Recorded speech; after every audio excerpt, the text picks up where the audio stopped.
Question number 7, एक 20 metre high building है, इसके ऊपर एक टावर लगा है जिसका हमें हाइट फाइंड करना है। तो मान लीजिए इस टावर का हाइट है h, ये जो हाइट है ये मान लीजिए h है, तो हमें h फाइंड करना है। ठीक है, यहाँ से यहाँ तक का हाइट। अच्छा, हमें दिया है ग्राउंड पर एक पॉइंट से एंगल ऑफ एलिवेशंस गिवन है, टॉप का और बॉटम का, टावर के टॉप का और टावर के बॉटम का। एंगल ऑफ एलिवेशन का मीनिंग होता है लाइन ऑफ साइट और हॉरिजॉन्टल के बीच का एंगल। तो हॉरिजॉन्टल तो आपको दिखाई दे रहा है, मतलब कहने का मतलब ये है, देखो लाइन ऑफ साइट पहचानना है आपको। तो मान लीजिए यहाँ पर आँख रख के आप देख रहे हो,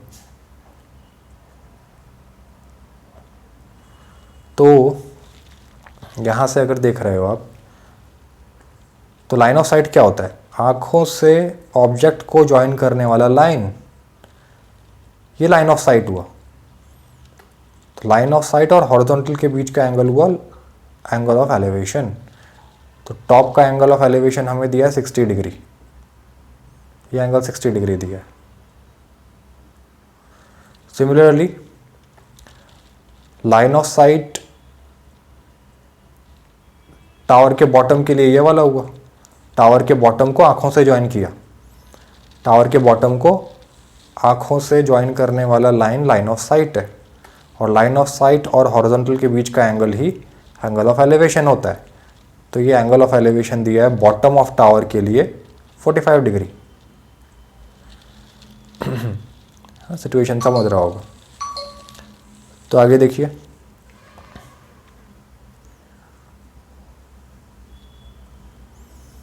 हमें फाइंड करना है h। तो चलिए ट्रायंगल्स को कुछ नाम देते हैं। मान लीजिए इस पॉइंट को नाम दिया टॉप को A, टावर का बॉटम है B, बिल्डिंग का बॉटम है C, और आँखों का जो पोजीशन है वो है D, ग्राउंड पर जो पॉइंट है। तो ABCD। तो हमें यहाँ पर दो राइट एंगल ट्रायंगल्स दिखाई दे रहे हैं इस तरह के। एक तो ये बड़ा राइट एंगल ट्रायंगल दिखाई दे रहा है ACD। इस ट्रायंगल में देखोगे तो एंगल D 60 डिग्री है।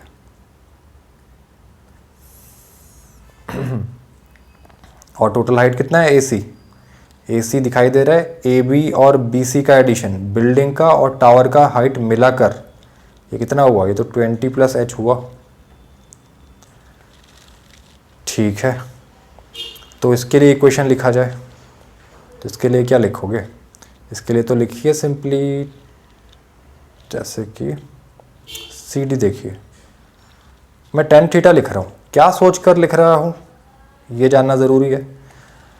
ये ट्रायंगल कंसीडर किया एक तो, और फिर इतना समझ रहा होगा आपको कि फिर हम बाद में छोटा ट्रायंगल कंसीडर करेंगे BCD। तो BCD ट्रायंगल जब कंसीडर करेंगे तो BCD ट्रायंगल BCD, इसका ये वाला बेस CD आएगा, और हमने जो बड़ा ट्रायंगल कंसीडर किया उसका भी बेस CD है। दोनों में CD बेस कॉमन है। ठीक है, तो ये सोचकर मैंने tan थीटा कंसीडर किया कि CD आना चाहिए। 60 डिग्री के करस्पॉन्डिंग बेस दिखाई दे रहा है CD, तो CD मुझे इंक्लूड करना था अपने ट्रिग्नोमेट्रिक रेशियो में, तो इसलिए मैंने tan थीटा चूज़ किया, tan 60 डिग्री। और 20 + h ये दिखाई दे रहा है 60 डिग्री का ऑपोजिट है, मतलब परपेंडिकुलर। तो परपेंडिकुलर भी आना चाहिए, बेस भी आना चाहिए, तो ये तो tan थीटा ही होता है, तो इसीलिए tan थीटा कंसिडर कर रहा हूँ। ठीक है, तो tan 60 degree is equal to perpendicular upon base, 60 degree के रिस्पेक्ट में 20 + h परपेंडिकुलर है, और बेस क्या है? CD। अच्छा, tan 60 डिग्री कितना होता है? √3 होता है। तो tan 60 डिग्री इज √3। तो √3 = 20 + h बाय CD।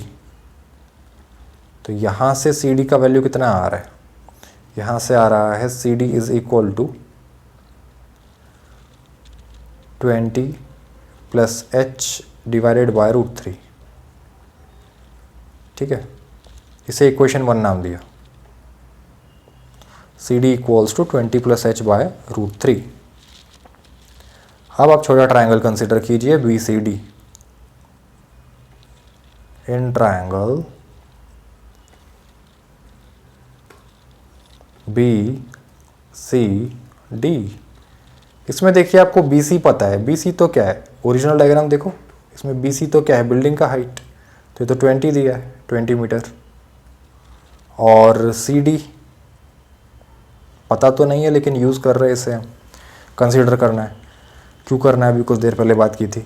और ये एंगल दिया है 45 डिग्री। तो इसके लिए लिखा कि tan 45 degree is equal to perpendicular upon base. Perpendicular क्या है 45 डिग्री के लिए, ऑपोजिट साइड, एंगल का ऑपोजिट साइड 20 दिखाई दे रहा है, तो 20 बाय बेस। बेस मतलब एडजेसेंट साइड, 45 डिग्री का एडजेसेंट साइड क्या है, सी डी। तो ये है सी डी। tan 45 डिग्री का वैल्यू क्या होता है, 1। तो tan 45 डिग्री का वैल्यू लिखा 1 equals to 20 by C D. तो यहाँ से आया C D is equal to 20 metre.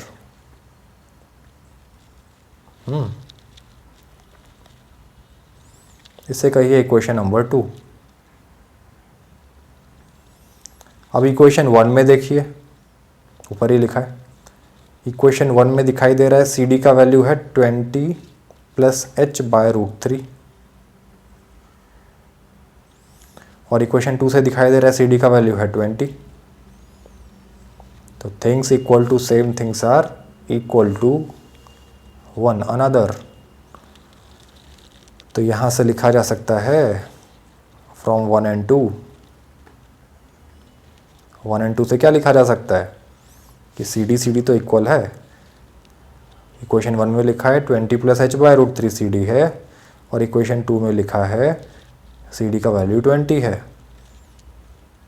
तो इक्वल कर दिया। अब इसे सॉल्व कर लीजिए, तो एच का वैल्यू आएगा। सिंप्लीफाई कीजिए इसे, तो क्या आ रहा है, 20 plus H is equal to 20 times √3। तो यहाँ से एच कितना आया, 20 √3, एक्सक्यूज मी, 20 √3 माइनस 20,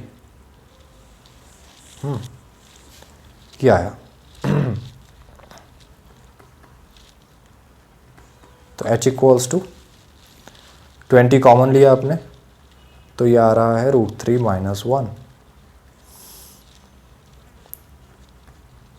तो यही फाइनल आंसर है, ठीक है। 20 इंटू √3 माइनस 1। अगर टाइम है आपके पास और क्वेश्चन में अगर दिया है, मान लीजिए कि √3 का वैल्यू 1.7 लेना है या 1.73 लेना है, तो यहाँ √3 का वैल्यू पुट कर दीजिएगा। तो ये आ जाएगा 20 इंटू 1.73 माइनस 1। तो फिर वो जो भी नंबर आया 1.73 माइनस 1 0.73 आएगा, उसको 20 से मल्टीप्लाई करके फाइनल आंसर लिख सकते हो, ठीक है। बाकी इतना लिखकर छोड़ा तो भी चलेगा, ठीक है। तो ये फाइनल आंसर हुआ आपका।